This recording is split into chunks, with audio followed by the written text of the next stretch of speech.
speaks at a time. So you can use the raise your hand function if you need to, or just kind of be aware.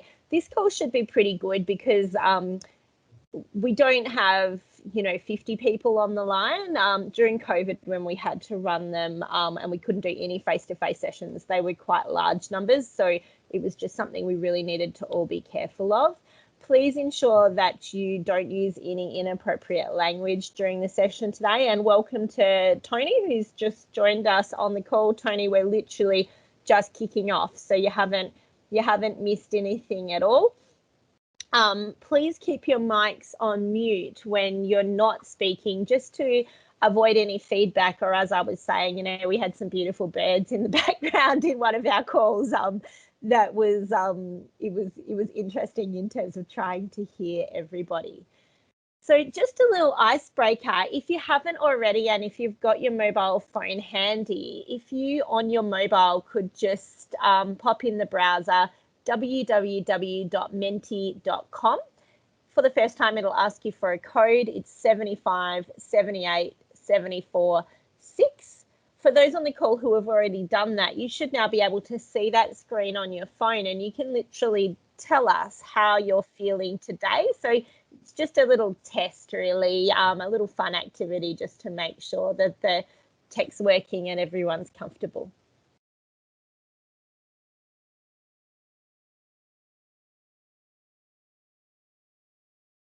Awesome. We've just had Caesar join us as well. Awesome. Welcome, Caesar.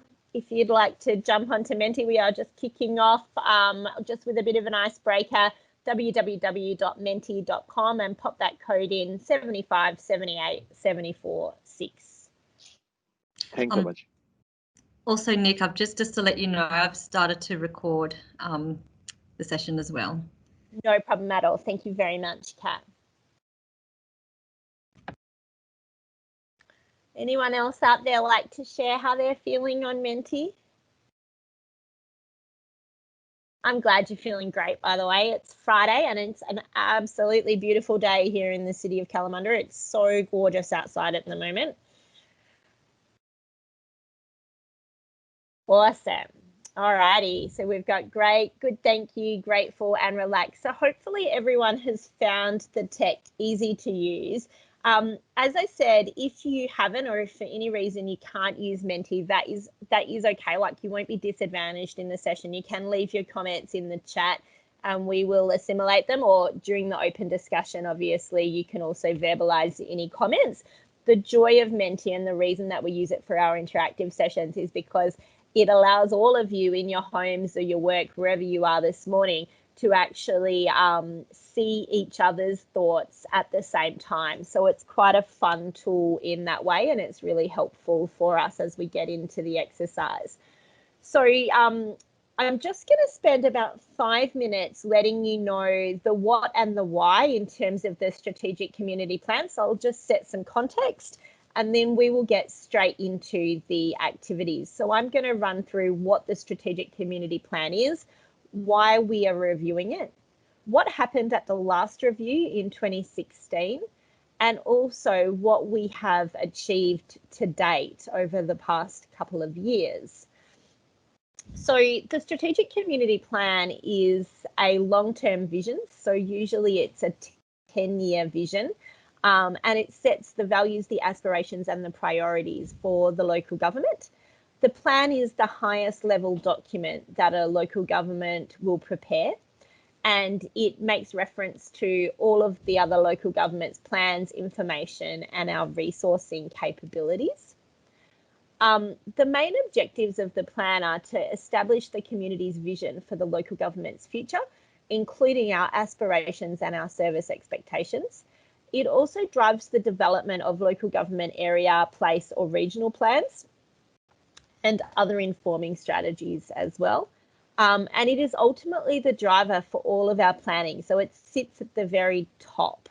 As a bit of context for you, the strategic community plan is required under legislation, and it was first implemented in 2013. So the first strategic community plans for local governments throughout Western Australia were in 2013. The state government has what's called an integrated planning and reporting framework that sets the requirement for the development and review of the plans. So under the Act, local governments are required to do a minor review every 2 years and to do a full review of the plan every 4 years, just to make sure that it's still in line with what the community requires. I'm just going to play a little video for you on what we have achieved to date, and then I'll run through some of our highlights. And it's going to be over to you guys to let us know what you'd like to see over the next 10 years.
Alrighty, so that was just a little visual, I suppose, in terms of some of what has been achieved.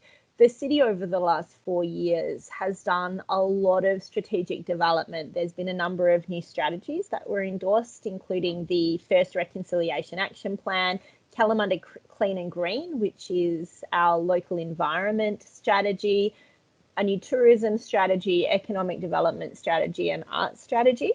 There's also been a really strong focus on service provision through our libraries, our recreation centres, our performing arts centre, the Perth Hills Visitors Centre and the Zigzag Gallery, which are all ran by the city. And we've undertaken master planning for a number of our significant sites. So sites like Rayon Reserve already had a master plan, and the focus has been on the implementation of its recommendations. The Stoke Park master plan was completed, and there's actually a Lottery West grant in at the moment to implement phase 1 of that particular plan, which is a new nature adventure playground and some associated improved amenity infrastructure.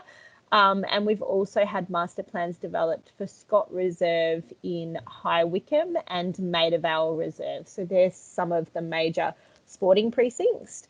We completed a $6 million upgrade of Hartfield Park, and the city's also been very successful in its advocacy work. So for that particular project, we were able to advocate the need at a regional level to the state government, and the state actually funded that project, and it was implemented and project managed by the city, and that included a brand new hockey facility being built at the site, increased awareness of the Aboriginal significance of the site, a new stadium for soccer, and a number of improvements to paths, lighting, security, and playgrounds at that particular site. We were also successful in getting funding for the new Kalamunda Community Centre, working very closely with the Kalamunda Community Learning Centre. And that project's actually being built right now. So that is another multi-million-dollar project, which we successfully got $1 million allocated by the state government and, $1 million allocated by the federal government, and then $3 million allocated by the state government, with $2.5 million from Lottery West. And you can head down to Georgeson Park if you haven't recently and actually see the build. It's on track and on budget at this point. And we believe the builder Pindan should be finished by January of 2021, with an official opening once fit out has been complete as well, in Feb or March of next year. So I know the team are quite excited about that. So they're just some of the things that we've achieved, because obviously we don't want to spend too long. But when we get into the workshops, if you've got any questions around what's been achieved for any of the priority areas, you can just let me know, or you can pop them into the chat, and we will let you know the answers of those things. So we are now going to get in and ask you for some thoughts. So currently the Strategic Community Plan has a vision of a connected community valuing nature and creating our future together. Today, we want to identify your vision for the city of Kalamunda over the next 4 years. Which areas are most important? Which areas could see more focus? And that's going to kind of guide our thinking as we run through this next part of the session. So we are going to move into the workshop activities, and to start off and to get us thinking about our vision and what it is that's so unique about the city of Kalamunda, I'd just like you to enter 3 words for me that describe what it is that you love about living in or being in the city of Kalamunda.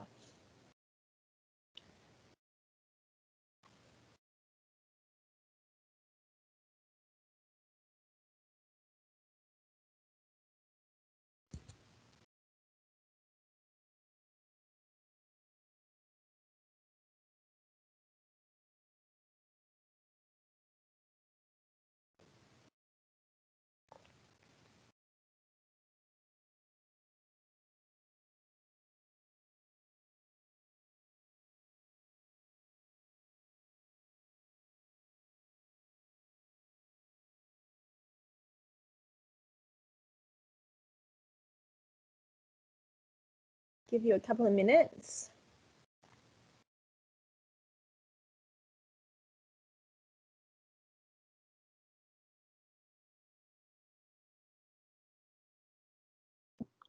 Can I return to that slide? I seem to have lost it. What can you see on your screen at the moment? Can you see the enter 3 words that describe what you love about living in or being in? I had that, but now I've got please wait for presenters to the next slide. I somehow managed to move on from it without putting the words in. Never mind, doesn't matter. My words are on there anyway. Awesome. Pretty Once much. you've answered, it might kind of pause or go to the next one, but you will be able to see it up there on the screen. Okay, so that's brilliant. So I can see we've got lots of comments coming through. So there's that idea of being a great community, being self-sufficient, the sense of well-being, nature, space, the community, the country feel, the hills, the trees, and that sense of being safe. So, I mean, I think when I look at those things, I can say to you guys, with this being the 3rd workshop that we've done, they're certainly the themes that consistently come through. So thank you very much for sharing those with us. Does anyone want to make any comment at this point about what they love about living in the city?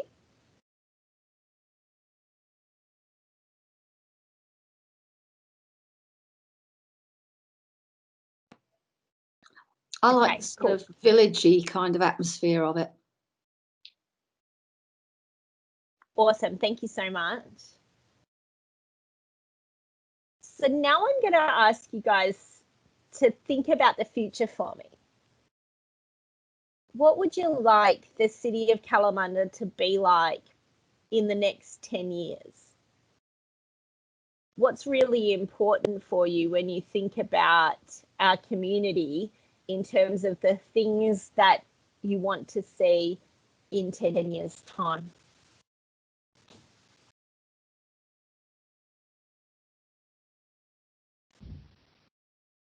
And again, we'll give you guys a couple of minutes.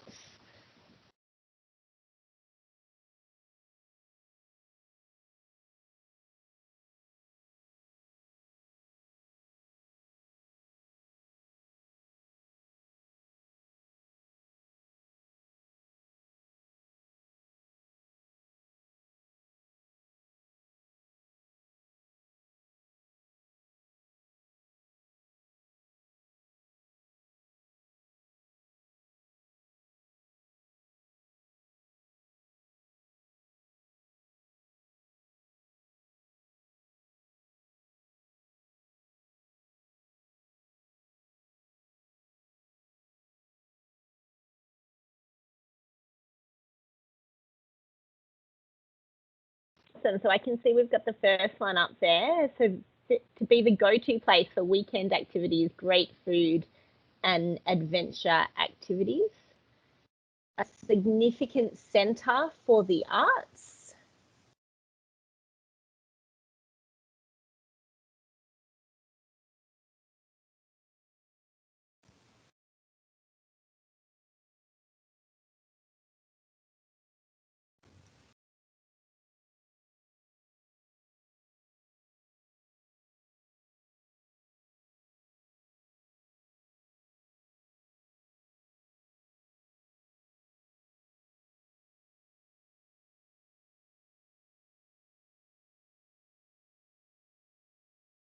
A vibrant, dynamic and progressive community open to new ideas, inclusive with all community considered. Still not overdeveloped, plenty of community activity, arts, good food and drink, and an all year round swimming facility. It's brilliant.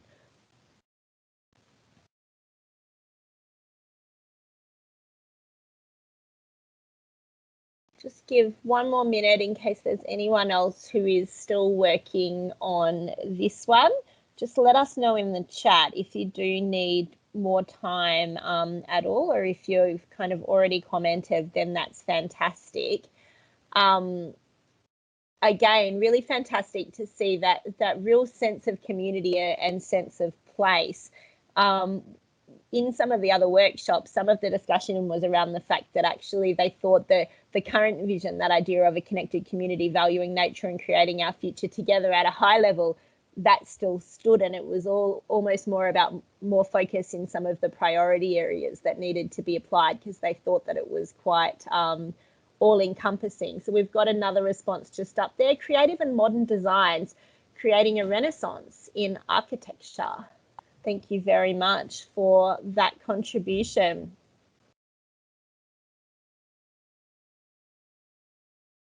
Okay, I haven't had any feedback that there's anyone else in the chat who wants to add any further comments. So I am going to move on, but if you did and you haven't yet had a chance, we will chat a little bit at the end, and you can leave comments in the chat at any time throughout this morning's session as well. So we're now going to move into our second workshop activity. And we're going to be looking at the current 4 priority areas in the strategic community plan.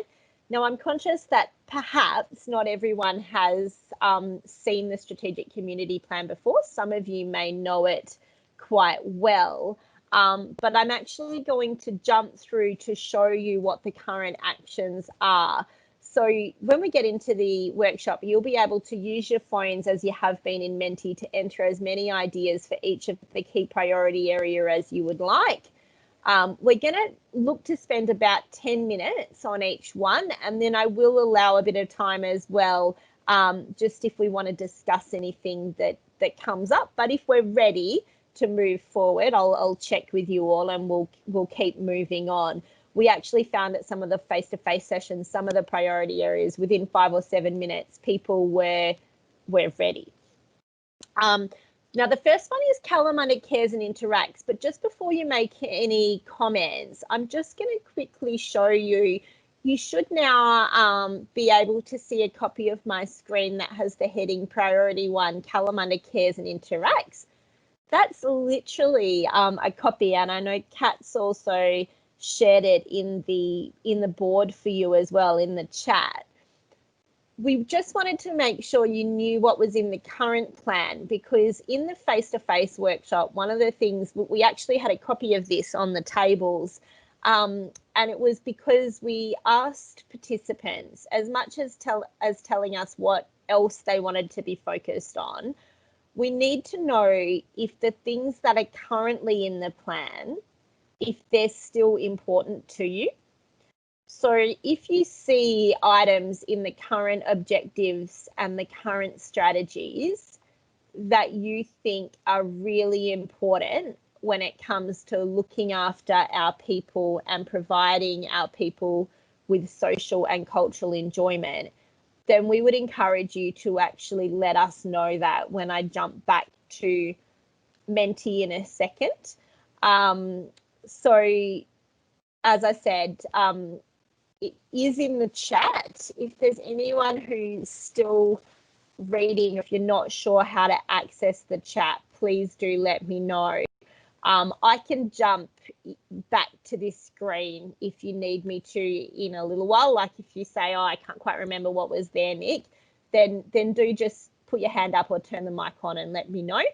But I'm going to pop back now, and I'm going to throw the floor out to you guys to tell me, what do we need to focus on in the future when it comes to that priority area 1, Kalamunda cares and interacts, looking after our people and providing our people with enjoyment?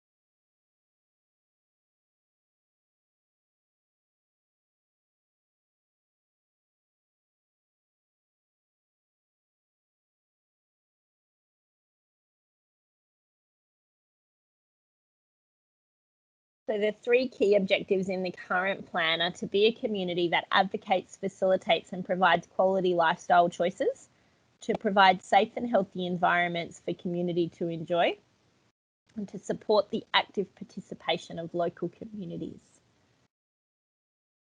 If you think those things are important, you might want to pop them up on the screen. If there's other things that you think are important, then please also list those for us at the moment.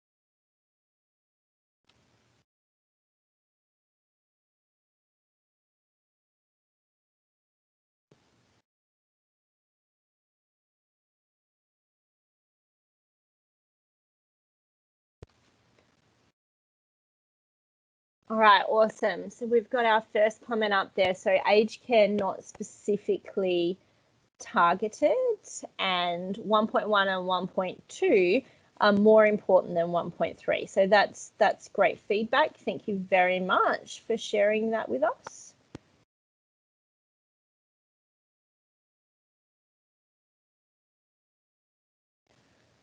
Focus on strategies that address well-being and mental health. More clarity on what cultural means to our community. Brilliant. Local transport.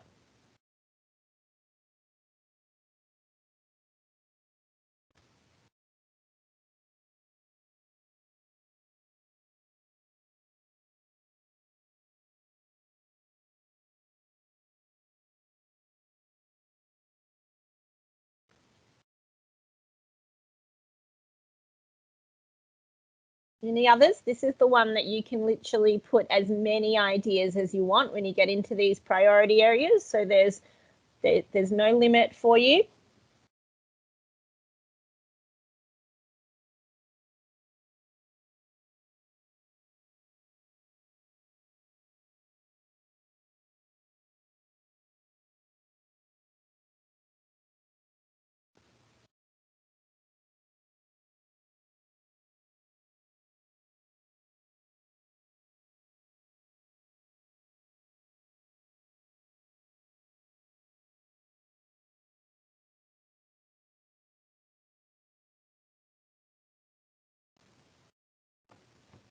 More activities to enable young people to engage safely in the community. Thank you to the participant that shared that for us.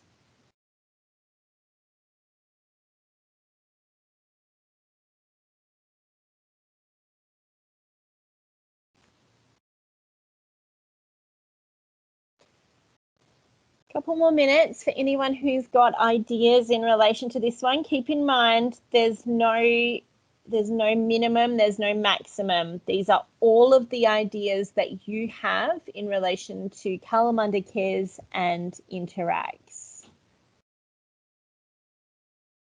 And some of the outcomes that we're looking to be demonstrated were around inclusive, connected communities, healthy communities, safe and secure communities, engaged communities, activated cultural facilities, expression through the arts, connected to history and education, vibrant and fun events.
Alrighty, does anyone need another minute, or would anybody like to make any comment in relation to this particular priority area? Just going to throw it open to the floor. It's Annette here. Thanks, Annette. Yeah, I guess, I mean, there's nothing wrong with the objectives, strategies, just some the way things are worded that I think might need a little bit of clarification. Yep. In terms of the activated cultural facilities, what are we talking about there? Is that our main cultural facilities like the Performing Arts Centre, the gallery, those obvious ones, or are you talking about across the Shire a number of different facilities? Yeah, thanks very much for the question. In the current plan, it includes both reporting on our, I suppose, key or larger cultural facilities, and you're spot on, that does include the Kalamunda Performing Arts Centre and also the Zigzag Gallery, but it also includes any of the activations that the city does. So it includes things like our Karimbia Festival and a lot of our kind of pop-up events that occur throughout the year as well. So under that 1.3.2, encourage and promote the active participation in social and cultural events, it also includes any of those kind of more ephemeral kind of opportunities, I suppose. And the other part that is becoming more evident, and it's kind of coming online more, is the role that arts and culture can play from a place activation point of view. So there's also been some recent work, for example, as a part of the Kalamunda Activity Centre plan, to actually see how active spaces and cultural spaces can be created in the public realm.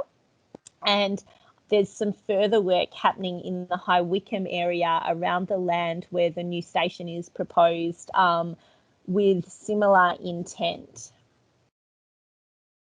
Great, thank you.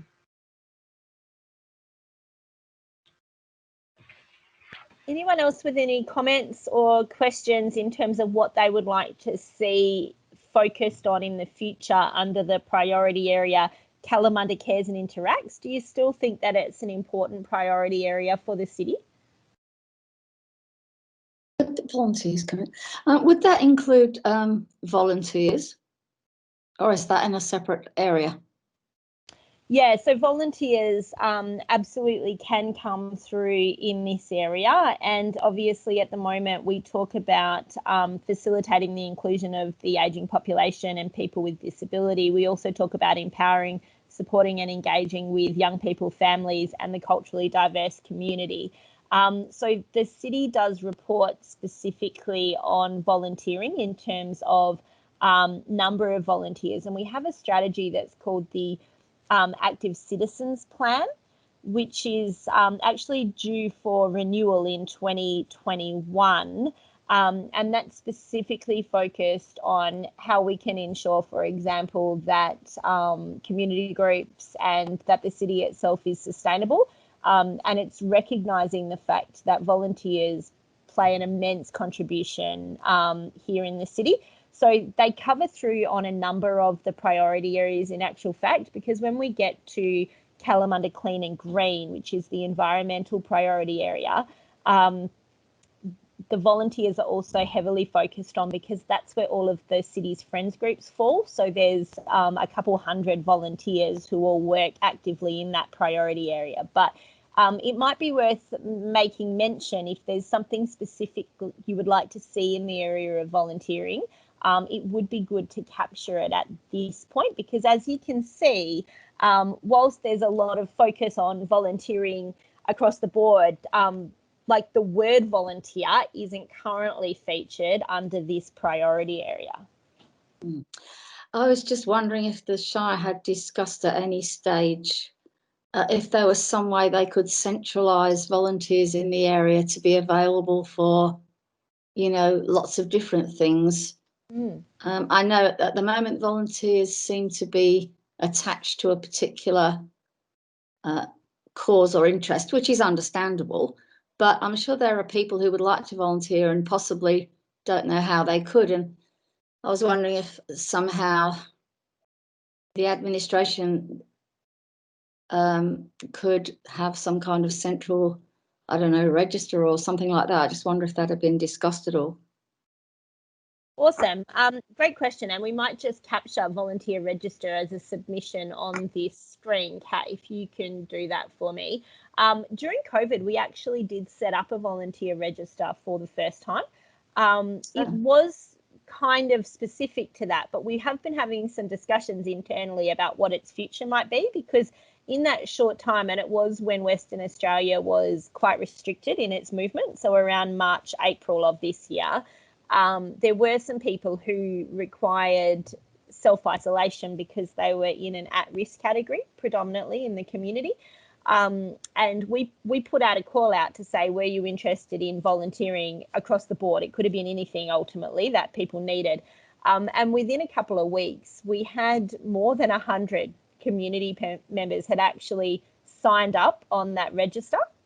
So it's a fantastic question. And I think the idea of, you know, community members who just want to be able to be notified when something needs to happen, but not necessarily be kind of a regular weekly volunteer, for example, like at Kenyana or something like that, where they still might choose to do that as well. I think it's got a lot of merit. So thank you for raising that idea for us. I just think that would help to support like local community groups that have events sporadically through the year and are looking for volunteers. Thank you. Yeah, awesome. It's a fantastic idea. Is there any other comments on Kalamunda Cares and Interacts team before we move on? No, except that I thought that was a brilliant idea, and was thinking exactly the same thing myself, that if you're supporting a volunteer ethos, it needs to be public in some way. We need to know, it needs to be somewhere to go. You know, community members need to know what is available out there. I think there are a lot of things that exist that people just don't know about.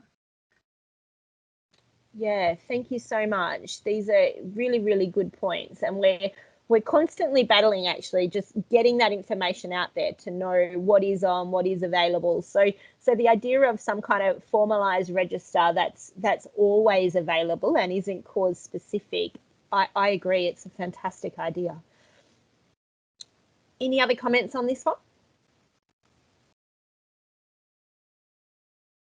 Okay, if you don't want to share a comment, but you do have one, or you've got a bit of an idea, please remember we do have the chat function that's there all the time. But we are going to move on. We're doing relatively well for time. So thank you all for being so engaged and fantastic and up with all the tech and things, because I know it's not always easy. We're going to move on to Kalamunda Clean and Green. And much like the previous priority area, I'm just going to jump across to show you what is currently in our priority area 2, Kalamunda Clean and Green. It's around delivering environmental sustainability and maintaining the integrity of the natural environment. The outcomes that were being sought 3 to 4 years ago when the strategic plan was last reviewed was around biodiversity conservation, city leadership in biodiversity conservation, community involvement, environmental, social and economic sustainability, best practice waste management, low carbon efficient energy, water efficient, and also that our contaminated sites are safe. And there's 4 key objectives in this particular area. It's to protect and enhance the environmental values of the city, to achieve environmental sustainability through effective natural resource management and effective natural, that's a duplication there on my slide, sorry. To reduce the amount of waste produced and increase the amount of reuse and recycling of waste, and to ensure contaminated sites are safe and managed to ultimate use. And then you can see, hopefully you can all see the screen there. Everything seems to be working quite nicely from a technology point of view.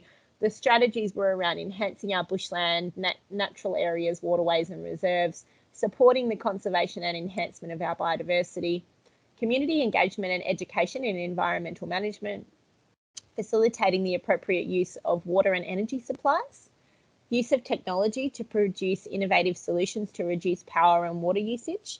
And one of the highlights there, it was shared in the video, was of course the Managed Aquifer Recharge project at Hartfield. Identifying and implementing strategies to reduce waste, and identifying and examining and managing the risk associated with the contaminated sites in the city. Now, I'm happy to take any questions on what's in the current plan. I'm also going to jump back across to Menti for you, and we would like to know what areas would you like to see focused on in the future?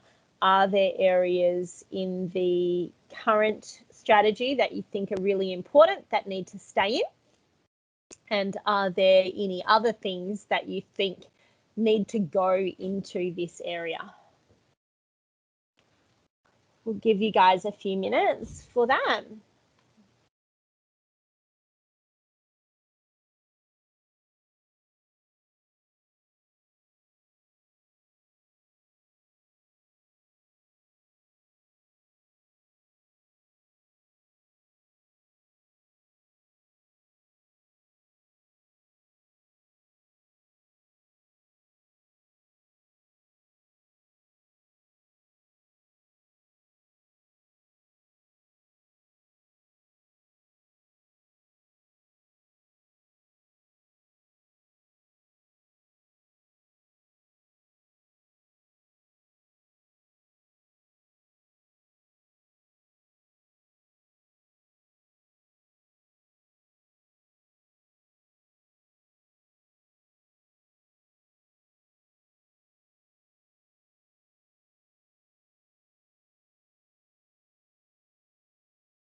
Okay, we've got one of our first up, an automated recycling centre supporting the new payback system, bigger recycling bins and more often, larger green waste bins, all as part of our weekly fortnightly pickup, smaller general waste bins to encourage recycling. So thank you for that comment.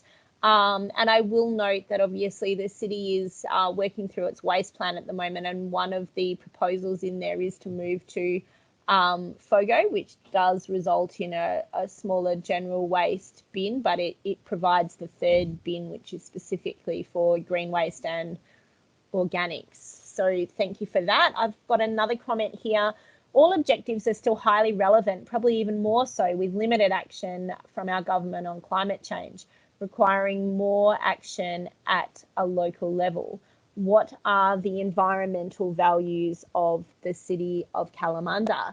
So thank you for that question. In terms of the city's environmental values, I did make mention of the fact that we have developed a new environmental plan. It's called Kalamunda Clean and Green, and I'm just going to bring a copy of it up for you. It is our local environment strategy, and it was only adopted in the last 12 months with considerable work from KIAC, the Kalamunda Environmental Advisory Committee.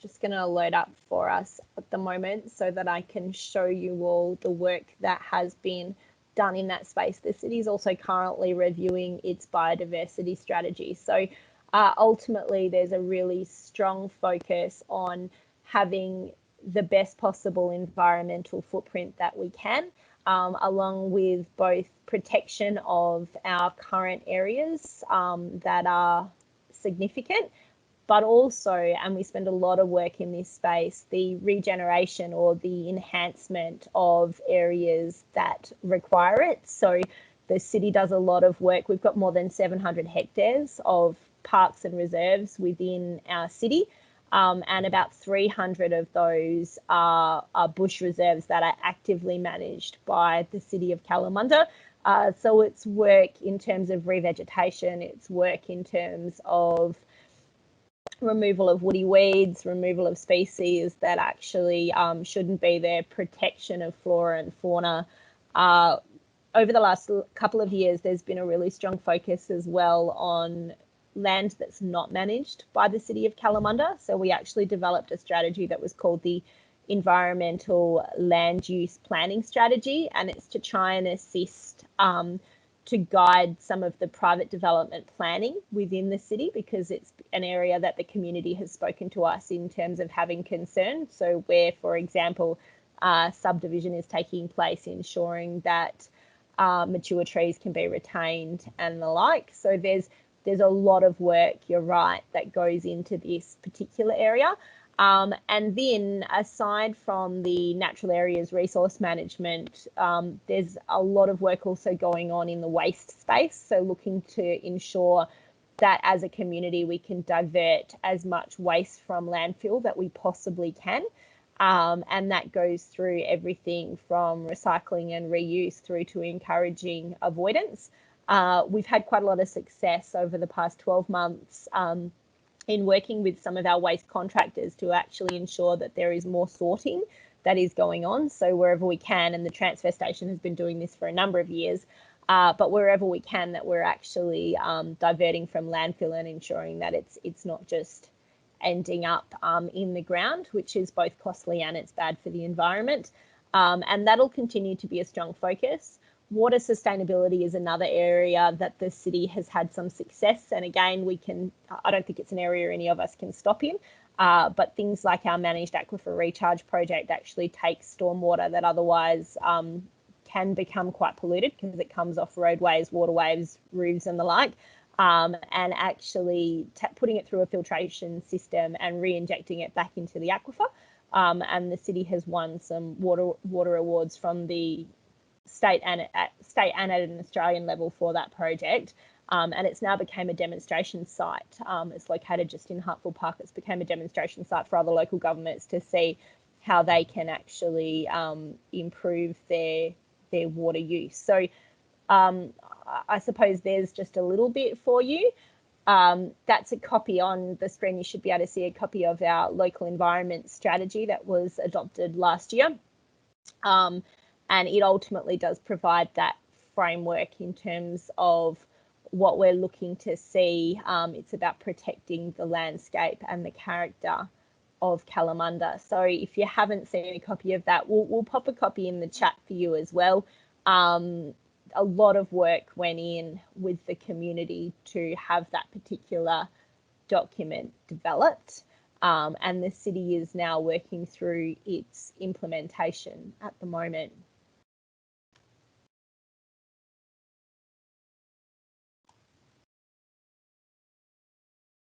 So it did come under 4 themes in terms of what we cared about. It was around the value of green space and natural areas, conserving natural resources, reducing waste, and managing the impacts. So they were all the things that I was just chatting about before.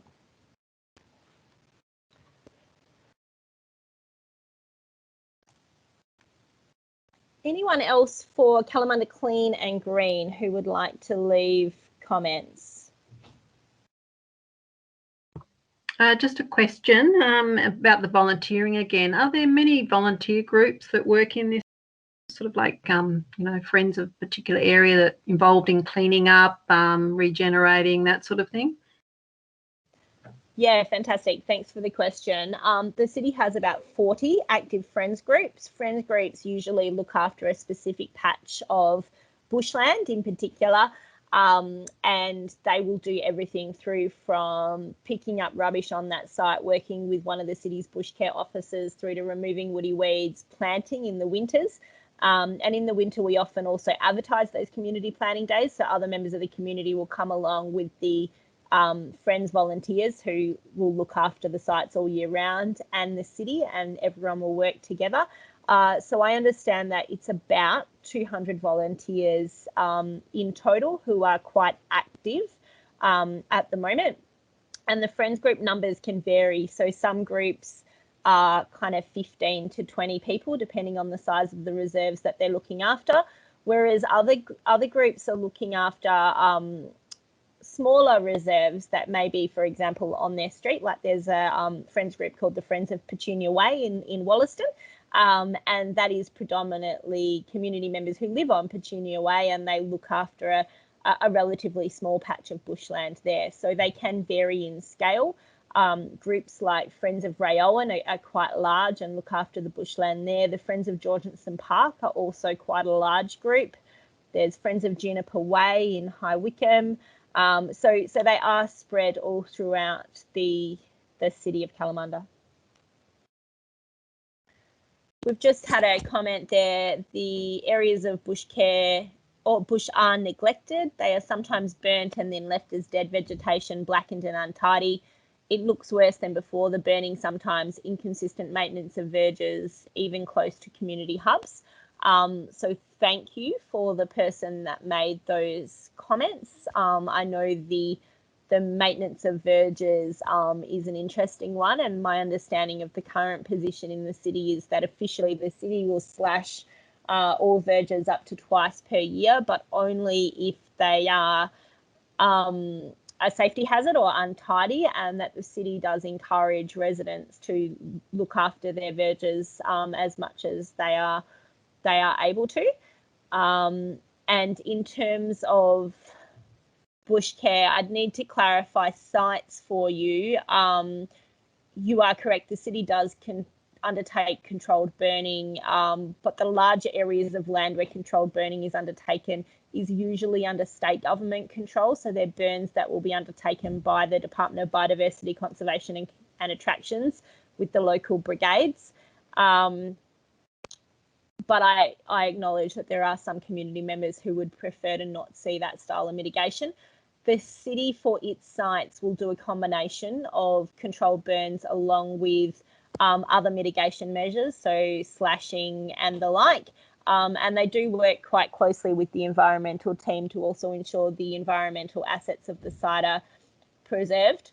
And it is a really interesting one because I've had conversations with some of the local ecologists who will actually say to me, oh no, but Nick, you know, we don't want to rake everything up and we need to leave some branches and things around because that's where the bandicoots hide and that's what provides habitat for some of the fauna. So it is a real balancing act in terms of what might be aesthetically pleasing, sorry, I couldn't get that word out, in comparison to also what's actually going to be good for the local animals who live there. Sorry, can I just clarify that? Because that was my gobbledygook there. It didn't look like that on my screen. It was No problem. I know what you're saying about habitat, but quite a few times where I live, which is kind of behind town over towards Mundaring side, just over the top of the hill there. Yep.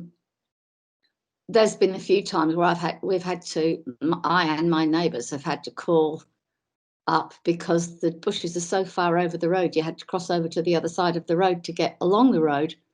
And a couple of times when there's been burning off there, they've just burnt it enough to turn everything black, but the trees are still standing and they just look awful. Yeah, thanks. And there's still tinder. The feedback. There's still tinder in summer. Yeah. Thank you. Could I just get the last comment again? Yeah, well, it's still very dry, and so in summer it's still a fire hazard because it's so dry. Yeah, okay, thanks. I'll take the feedback and I will pass it on to the team because, as I said, they're always happy to take feedback on board, and I think there is a bit of balancing there between the fire MIT requirements and the environmental requirements. I think one of the comments they would probably make would be that the reason that, for example, the trees are still standing and things is because they do what they call, I think that the official term is like a cool burn. So they're actually looking to just kind of remove some of the understory, but it's not what they would call a hot burn in which it'll go right the way through and kind of burn everything. But we certainly take your feedback on board. It's an area that I think there's lots of different views and there's lots of different elements to take into account. And particularly note your comments in regards to the need for pruning along the road verges, because you're actually saying like you were needing to make contact because the branches were coming in over the road and it's a site hazard. That's what you mean by that one, isn't it? Yes, thank you. Yeah, perfect. Thank you so much. And please do continue to report any of those issues because the team have a huge area to look after. And we really value getting those reports through from the community to say, hey, this particular tree is overgrown or I can't see as I turn the corner. They will flag it in the system and they will go out and undertake required maintenance. So please do keep reporting any issues like that you see. Any other comments on this one, team? Is there a plan to provide a bin for organic material like cooked food and waste? So yes, the answer is yes, but I think it's still important to pick up if you'd like to see it in the future. The current plan, it's flagged in the City of Kalamunda's waste plan, and we're currently working through the Eastern Metropolitan Regional Council with this particular issue. I understand that one of the things that needs to occur in Western Australia is there needs to be more processing facilities for organic waste. So a lot of councils are moving towards the 3-bin system, which allows a 3rd bin for organics. And the city has said that we would like to do that by 2025.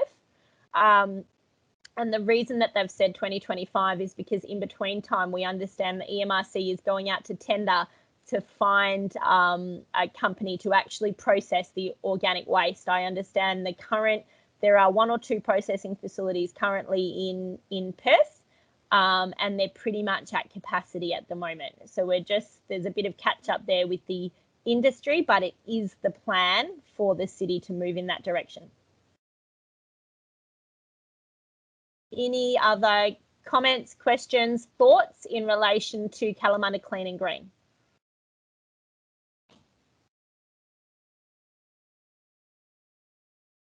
Okay. Thank you very much. We're now up to Kalamunda Develops. When we look at Kalamunda Develops, it's around supporting our local economy and using our land and assets sustainably, diversely and effectively.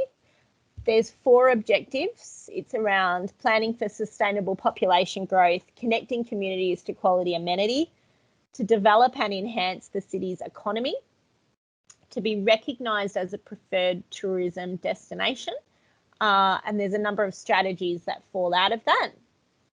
The outcomes that were being sought when the plan was reviewed 4 years ago were around high quality and diverse built environment, accessible, well-maintained and modern public open spaces and community facilities, activity centres activated and modernised, a robust and diversified economy, sustainable built environments. So I'd be keen to get your thoughts in relation to what you would like the city to focus on in relation to this particular priority area Kalamunda develops.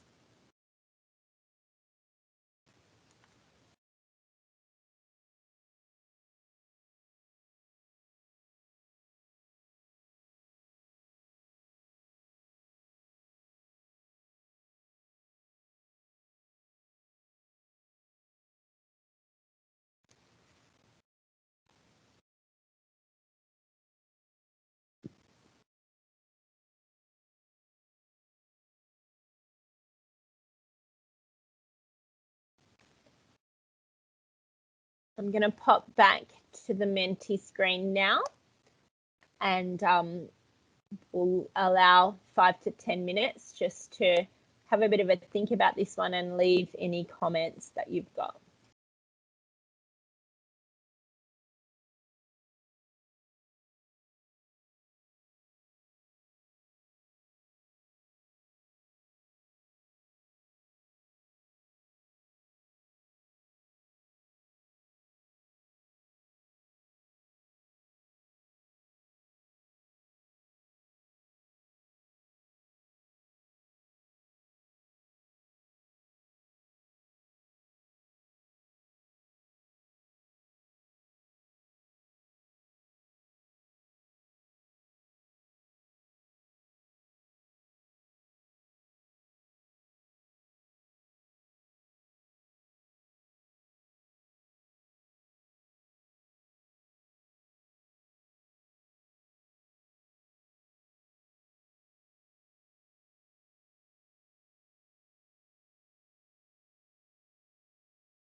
Whenever you're ready, if you want to start to leave your thoughts on what you'd like to see the city focus on for Kalamunda develops.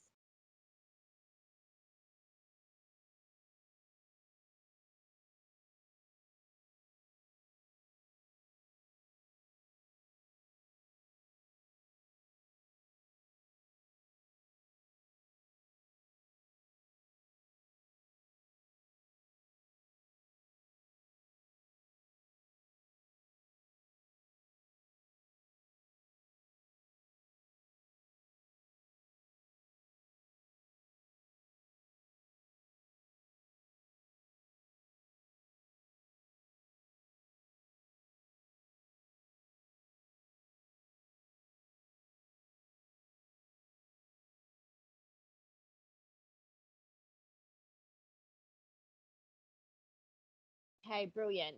On a hot day, there is no public free place to cool off in water. A sprinkler play area would be a welcome addition for families visiting. So some water play. The area to be a fine balancing act, i.e. balance between development within capacity of city and its resources. COVID has certainly highlighted the hills as a tourism option, and this seems to be a strong growth area. To continue to support music and other festivals. Thank you all very much. And I think to the comment in relation to the balancing act, I would certainly agree there. I would also encourage you guys to have a think about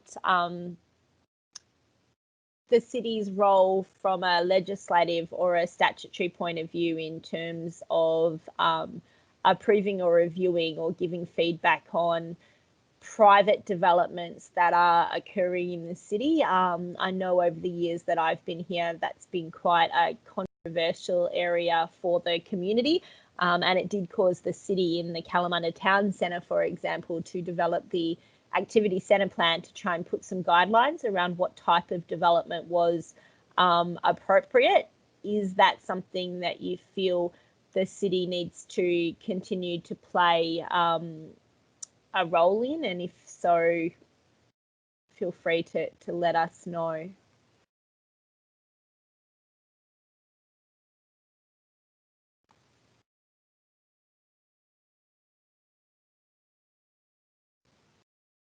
I'm going to give everyone 1 or 2 more minutes if there's any other areas you'd like to focus on. If you've already put one and you've got another 1 or 2, you can put as many as you like for this particular one, and then we are going to move on.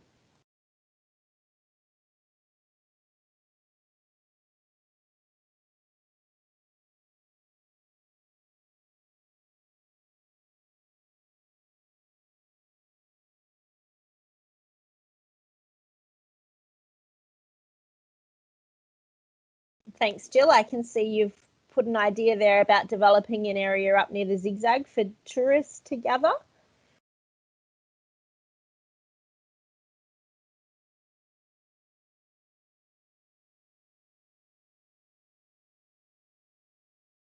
And for those who were interested in the previous item, Katrina in the chat has put a link through to the local environment strategy and also a link to show the friends groups that are currently operating in the city as well.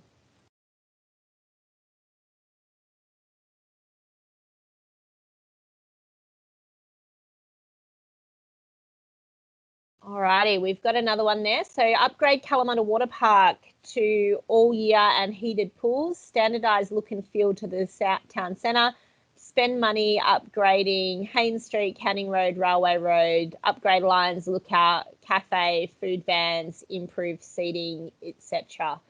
Thank you very much to the person who left that idea.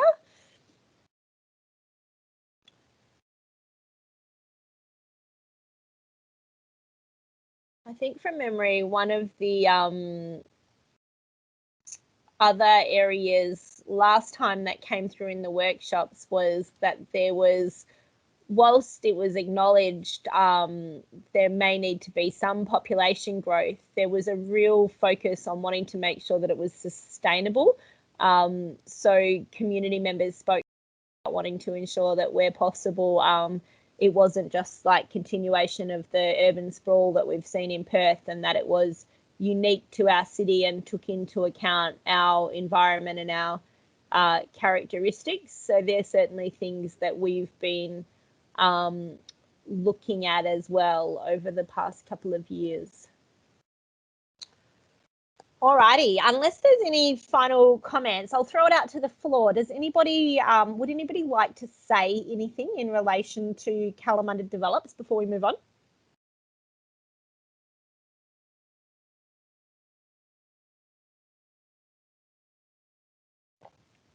Okay.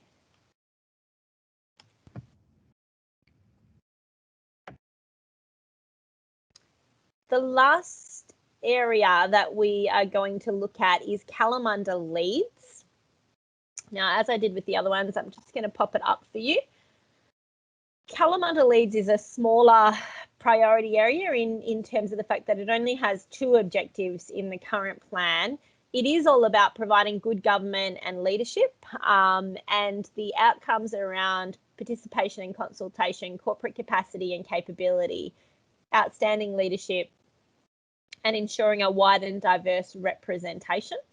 So the 2 objectives are to provide leadership through transparent governance and to proactively engage and partner for the benefit of the community. So under the strategies, you can see there it's around good governance, an effective and efficient service-based organisation, actively engaging with the community in innovative ways, and increasing advocacy activities and developing partnerships to support growth and reputation.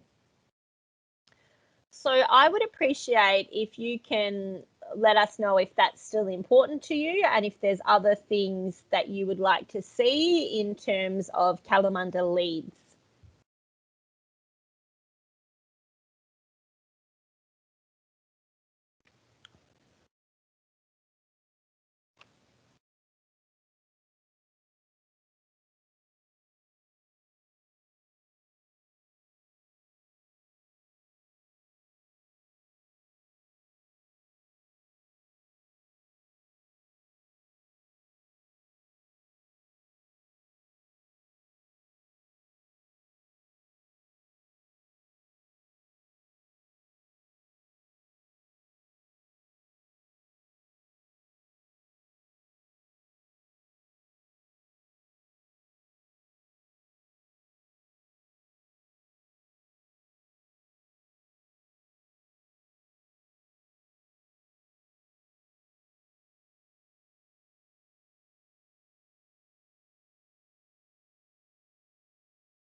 If anybody has any questions on this one while they're making their entries, I'm happy to take them. Otherwise, I'll give you guys a few minutes just to pop your ideas in relation to Kalamunda Leeds.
Awesome. So we've got some feedback up there that it's the least important out of all of the other priorities. It's going to help when it gets to the next activity.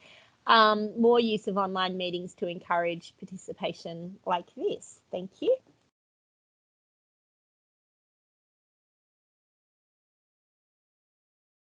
Is there a forum for teens and other young residents to express their ideas to the city? That one's a little bit of a question, so I'll just make some comment there.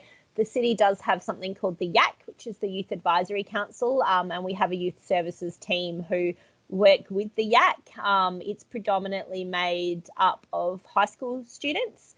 And we also have something called the Youth and Community Assistant role, which is they only come on board for 1 year and they're normally a school leaver.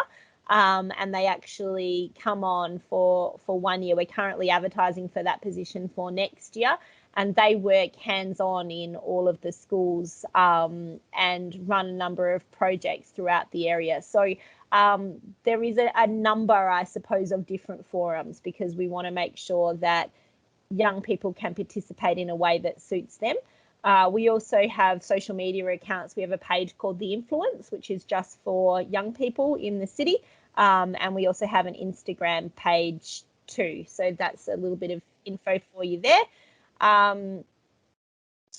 We've got some other comments up there. Congratulate the city on its increased attempts to consult with community, particularly through Engage Kalamunda. How is the city encouraging wide and diverse representation at management and governance level, and how does the city collect information from consumers? So firstly, thank you very much. The city has put a lot of work into community engagement over the last 3 years. In terms of how we are encouraging wide and diverse representation at management and governance level, that's something that we are always aware of, and we have a number of policies and the like in place to try and really ensure that that is supported through the city, so through policy and through procedure with our people services team. We do not too badly when it comes to things like gender representation. We've got at a management level a number of both male and female managers, and obviously currently we have a female CEO as well. We're always aware, though, it's not just about gender, obviously. It's about age, it's about culture, it's about race, religion, socioeconomic status. And so it's something that we're very aware of in recruitment. In terms of governance, there's also been a real push. So if we look to the council, the city has worked with WOLGA over the last couple of years to really promote what it is to be a councillor, and to encourage all members of the community to consider putting their hand up. And again, in terms of age, gender, and also background, we have a relatively good mix, but I think, across those areas, there's always room for improvement. So thank you for raising that question. In terms of how we collect information from consumers, I might just ask if the person who wrote that is happy to give me some context. I may be able to answer that better if you're comfortable. I just want to check what it is that you're looking to confirm. Yes, that was me, Jill. So Thanks, Jill. I was just looking at the measurement in the plan. It says increasing satisfaction with community engagement activities. How do you know how satisfied the community is? How do you collect that information besides your forums like this and Yep. Thanks. And your online presence? Thanks, Jill. That's a great question. Thanks for the clarity too. That's really helpful in terms of me being able to. I was going to start talking to you about our Privacy Act and stuff, but that's not what you're after. So the city collects information in a number of different ways. So we do ask for feedback. For example, at the end of this particular session and at the end of all of our sessions, we actually try to ask for feedback for how people felt the particular session went, and to get intel in that way. We collect some data as a part of our surveys, specifically to see if we've got representative samples, for example, like what are the numbers of submissions that have came in? Is there a good breakdown? If it's a citywide survey, are there good representative numbers coming in from the various suburbs, from the various ages within the city, from various genders and the like? But in terms of satisfaction specifically, we also undertake a random sample every 2 years. So we randomly write or email to 2,000 residents and actually ask them to rate their satisfaction across a wide range of areas. And that becomes some benchmark data that we use, I suppose. So in terms of how we collect information, again, it can vary, but it can be everything through from workshops, surveys, questionnaires. We have a policy and a process as well for any feedback, suggestions or complaints that may come in to the city. So that can be more incident specific. But there's a wide variety of mechanisms, and we put a report up once a year that is actually a review of our community engagement that talks to the number of projects that we've done, what the outcomes were and what the feedback was.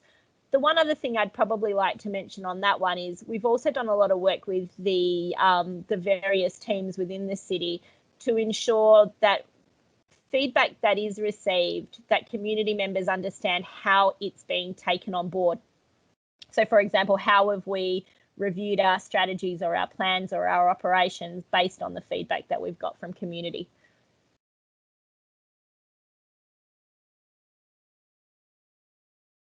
Any others for that one, or any further questions? Okay, awesome. I think that's going to help you with the next one. We're going to get to our third and final workshop activity for the session now. We're going to ask you all to imagine that you've got $100, $100, and you get to allocate it across the 4 priority areas. So just as a reminder, obviously that's Kalamunda Cares and Interacts, Kalamunda Clean and Green, Kalamunda Develops, and Kalamunda Leeds. And you can allocate as little or as much as you want to each area, but we'd ask that you don't exceed the $100 that you've got. And then when you're finished, we'll ask you to share your budget. Now, in this case, you'll get to do it in real time because we're using Menti for our online session. So tell me your budget across the 4 areas, and I'd love you to leave a comment about why. Why was it that you used the money that you had in the way that you did?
Okay, we've got our first idea up on the screen.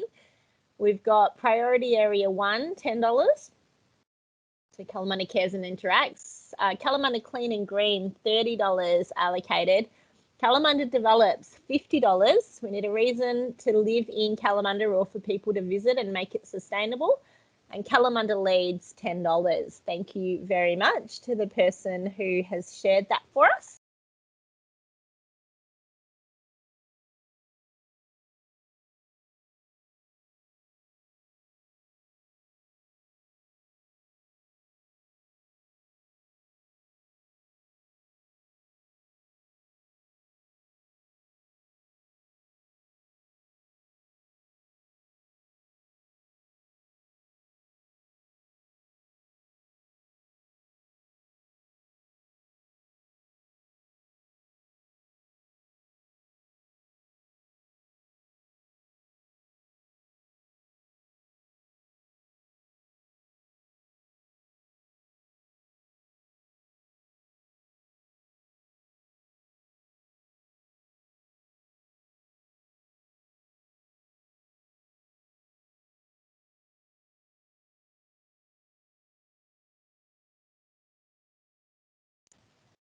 Couple more minutes to pop in how you guys are going to spend your money. Setting the budget is always an important job.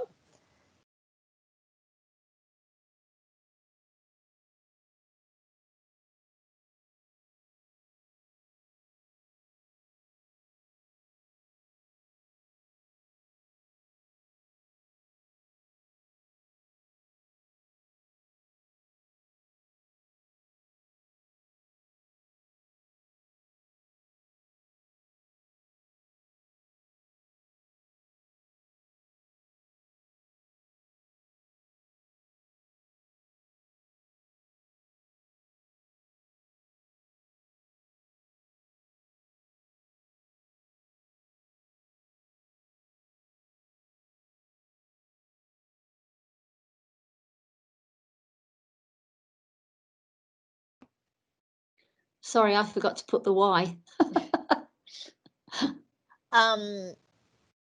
That's okay. We've got some interesting ones coming up. I don't know what's going on with my feedback here because it's not coming the same on my screen here. It was supposed to be 30-30, 2020. I don't know where the 4s and the 3s came from and the 2s. Oh, they might be your priority areas, right? They're just Oh, they were, and they've gone to the left, to the right. That's perfect. Okay, so we can understand that. I was about to read them out. I was thinking, oh, okay. Weird. So priority area 1, Kalamunda Cares and Interacts, $30. 2, Clean and Green, $30. 3, Yeah. Develops, $20. And Yeah. 4, Leads, $20. I don't know why it's come up like that. Do you want to tell us why? Yes, well, I think for me, the environment's really important because without that environment, Kalamunda wouldn't be what it is. And with the priority 2 area, which is because the cares and interacts in the clean and green to me are the most 2 important ones. Yep. And I think if they have the right attention, then that is actually going to anyway help the development of the area, because it's not that easy to separate them. But then similarly for the 4th one, you need to have the leadership to make it all work together. So they're all kind of almost equally important, really. Thank you so much for sharing. It is really interesting. Yeah, I just wanted to weigh the first 2. Yep. Yeah. Really, really interesting. We've got our 3rd submission up there as well. Priority area 1, Kalamunda Cares and Interacts, $35. $35 to 2, $20 to 3, and $10 to 4. Community and care of our natural environment are personal priorities, and the participant thinks they underpin maintaining the benefits of living here. So thank you so very much for sharing those. Really, really interesting. So that you have some context, when we ran the 2 face-to-face workshops, we actually got the groups to agree, if they could, on what their split would be. And it was really interesting. We had some groups that dished out their $100 and gave $25 each to each participant because they just couldn't kind of each decide. But generally speaking, there was quite a strong focus on areas 1, 2, and 3, with the feeling that 4 was absolutely important. No one was saying that it wasn't important, needed to happen, but perhaps didn't need as many dollars allocated to it when it came to a question like this. And there's some similar themes. So for some people, 1 and 2 led the way. Some people felt that a focus on 3 was more important, and we saw that come through today. So we've got another one up. Each priority supports the others, and for that reason, I'm giving 30 to area 1, 30 to area 2, 25 to area 3, and 15 to area 4. So I think it's just really interesting to see some of that similar thinking coming through from the community.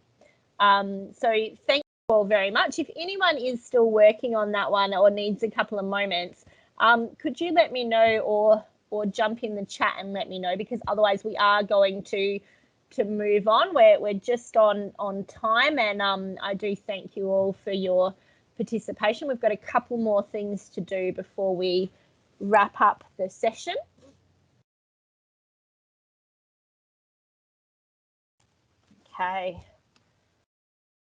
Okay, so there's an opportunity now. We have taken questions in today's session as we've gone along, but there is an opportunity just for a moment. If anyone has any questions, you can either verbalise them, or if you would prefer not to verbalise them and you want your question to be anonymous, or you're just liking the app, you can pop your question into the app and I will happily answer them. I'm just going to give you a couple of minutes for that. I've just got a question, well, a couple of questions actually. One of them is the Aboriginal history and the component of that within the plan. I mean, it talks about different cultural groups, and I know that our Aboriginal history comes within that, and I know we've got a reconciliation plan, Yes. but should there be sort of a little bit more mention and focus of it in the plan somewhere? That was question number 1. Okay, thank you very much for the question. We will certainly take that into account and perhaps look for a specific reference. You are right. So I worked quite closely with Danny Ford and Tim Muirhead over the last couple of years, and the city has developed its first reconciliation action plan.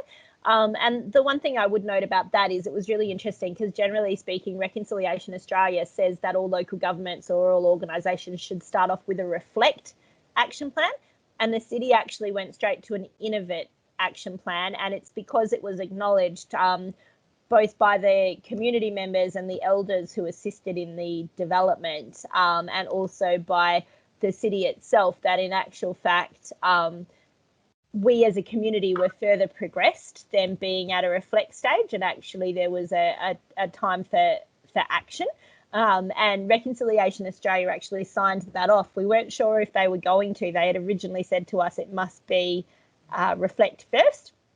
And when we explained to them that the elders were really focused on deliverables that were going to make a tangible difference in the community, they assigned that. So it sounds like you're quite aware of that document. So I won't go into too much detail on it, but there is some really fantastic work happening in that space, and particularly around opportunities for employment, opportunities for growth, opportunities for sharing of culture and history. And just yesterday, the city launched its NAIDOC program because this year NAIDOC will be in November due to COVID. Usually it's back in winter during the Makaroo season. But that is currently live on our website. And Kat, I might get you to chuck a link into the NAIDOC program for anyone who's keen, because the other thing I would say there's a huge amount of community interest. The last community cultural awareness training that I ran, we had more than 100 community members actually attend that. And we do have another cultural awareness training session happening during NAIDOC. Yeah, that'd be great. Yeah, I was just wondering if in the next, well, the review of this, the current plan, if there should be a little bit more focus in one of the priority area or all of the priority areas, maybe.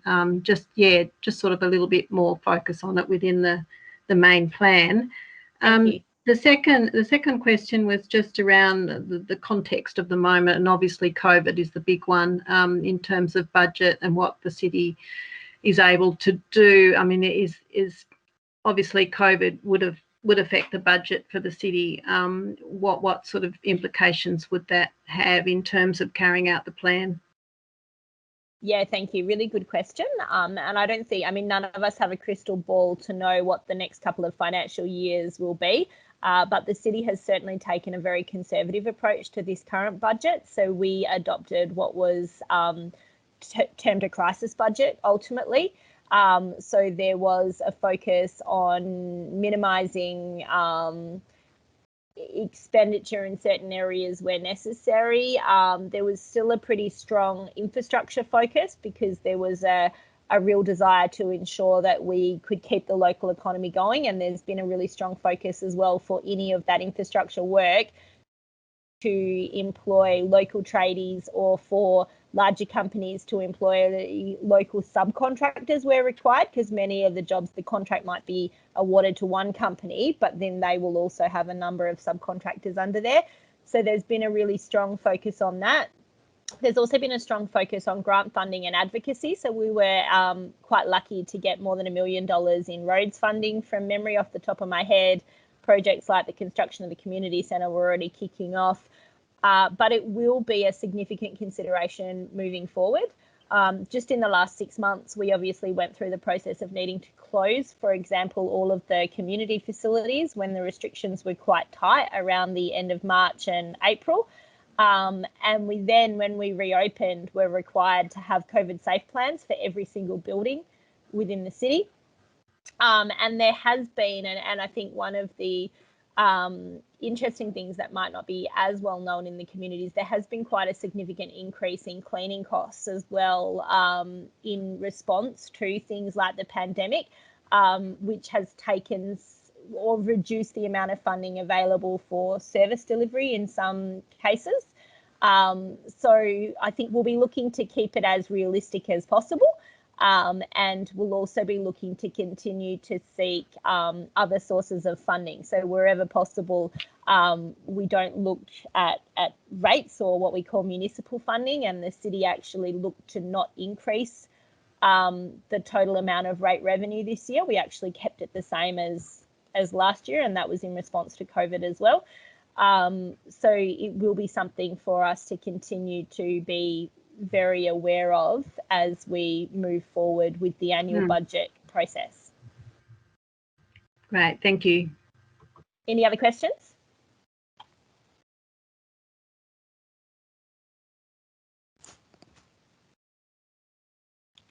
Okay.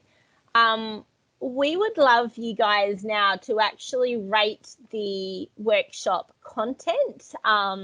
It's really important for us to know if we met your expectations, but also to understand if we didn't, how we could improve. So if you could let us know if you found the information informative and easy. This one's a sliding scale, so you can drop your point anywhere you like on the scale, through to disagreeing with those statements, through to, if you really strongly agree, then drag the scale all the way up to the other line.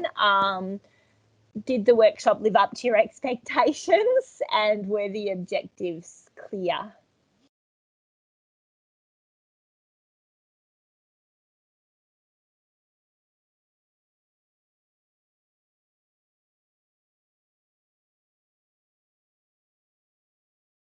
Thank you. We've had a community member complete their rating. Another one there.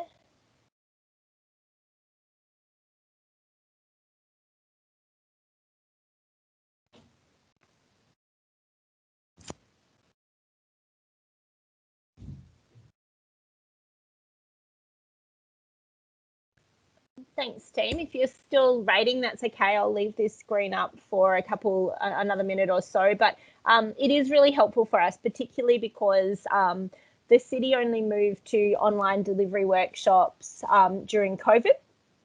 And it was something that my team said, hey, look, we think there's some real merit here. There was some really positive feedback from people who actually found it a bit easier or would prefer it in some cases than attending in-person workshops. And so we have decided that for all of our projects moving forward, we will offer the option of online or in-person whilst we can. So it's really helpful for us just to get feedback, particularly for our online sessions, where we've all been learning quite a lot over the past couple of months. And then we would just ask if you could rate the workshop facilitation, and this touches, I suppose, on the question earlier that we had in terms of, how do we know if we're doing good? The best thing we can do is to ask. So please, again, if you could let us know on that sliding scale, did you feel that all participants could express their views freely? Did you feel that we were well prepared and helpful?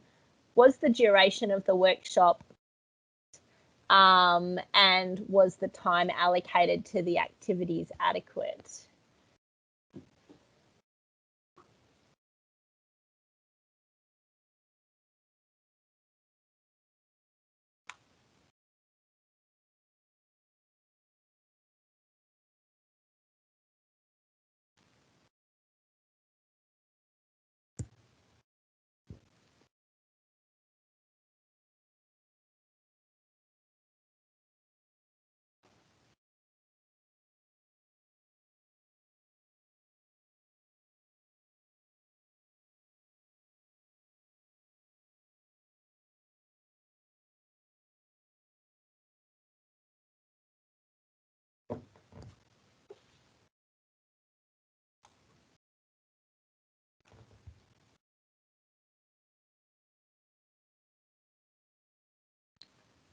Thank you very much to everyone who has provided feedback so far.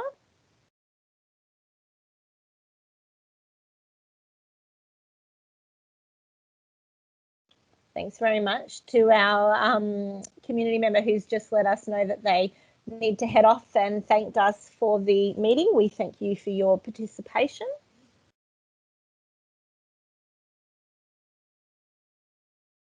We are now almost at the end of the session. There's just an opportunity now for you to provide any other comments. Is there something when you were in one of the priority areas that you have since thought about and would like to add?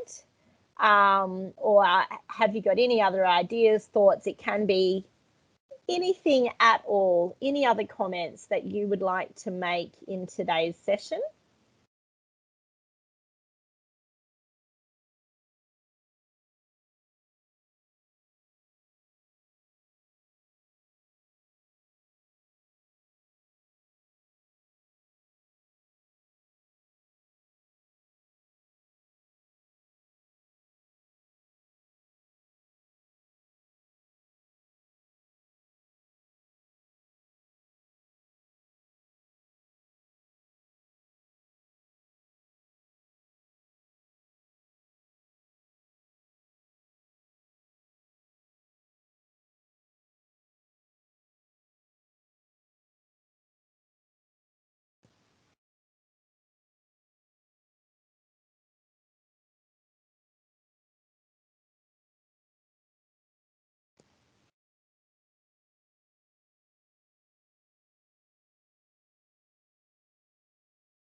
Stoke Park is under review. How can the community participate? So In relation to Stirk Park, the master plan was undertaken back in 2017 with 650 responses from the community at that time. We then adopted the master plan from memory around December 2018 at the end of that project. And throughout 2019 and into the beginning of 2020, we undertook consultation in relation to what is called stage 1 of the project, which is focused around the playground area.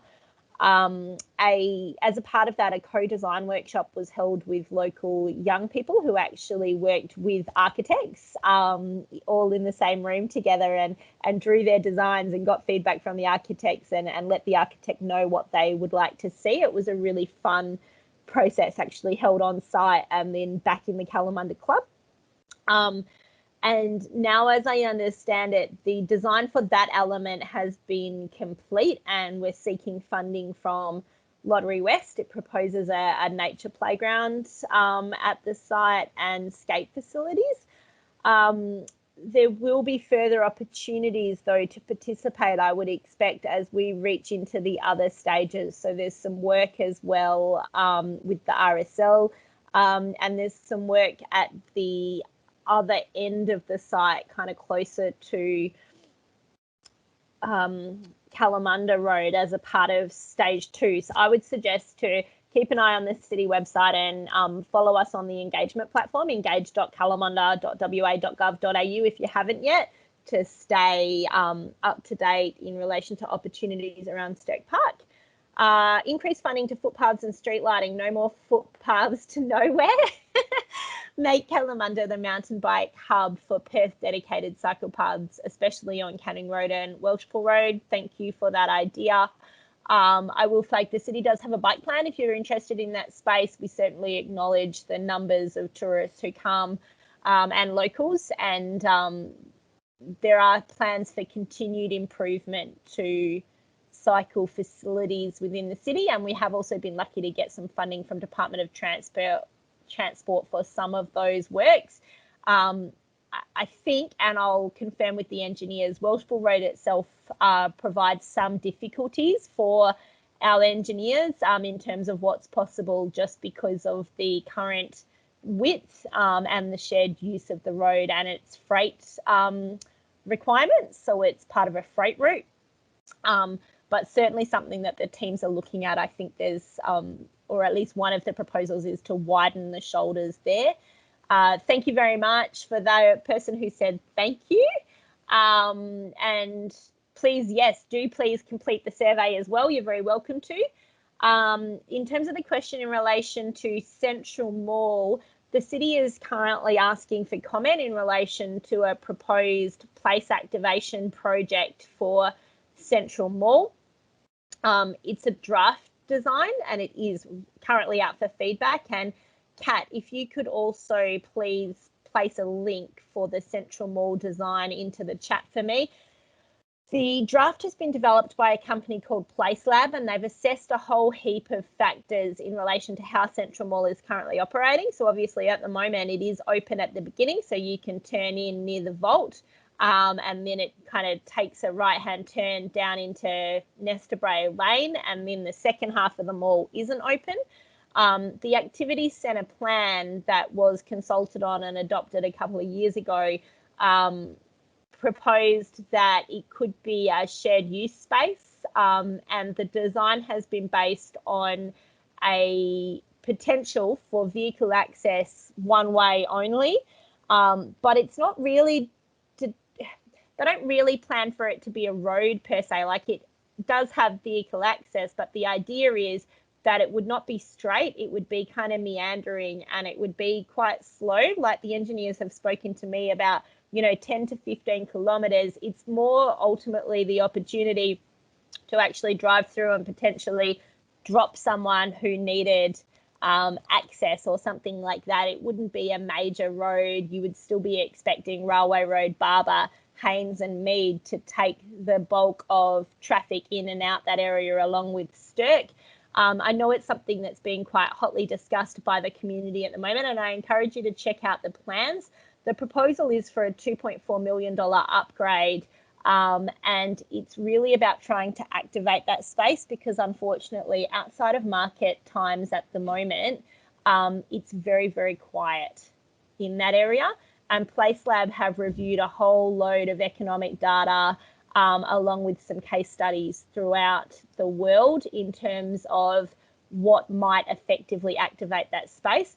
Part of the plan is also for it to be a single level, so to be completely flat rather, so no curbs, shop to shop, improved street furniture, public art, lighting at night with a really funky canopy, and I can see Kat's just popped the link in there. It is probably the largest amount of enhancement or proposed enhancement we've seen in the town centre in a number of years.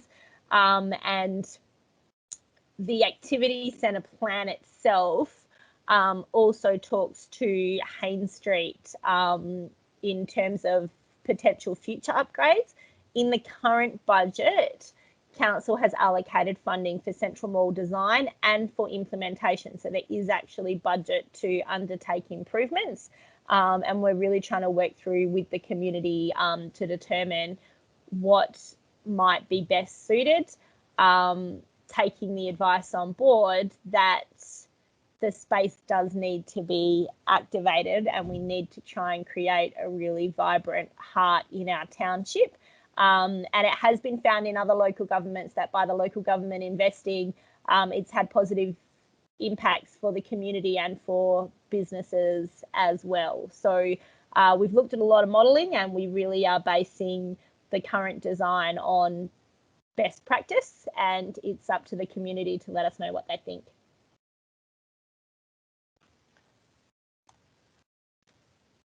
Okay, if everyone else is good, that is officially the end of the workshop. I'm happy to stay on the line if anyone has any other questions that they would like to ask while I'm here.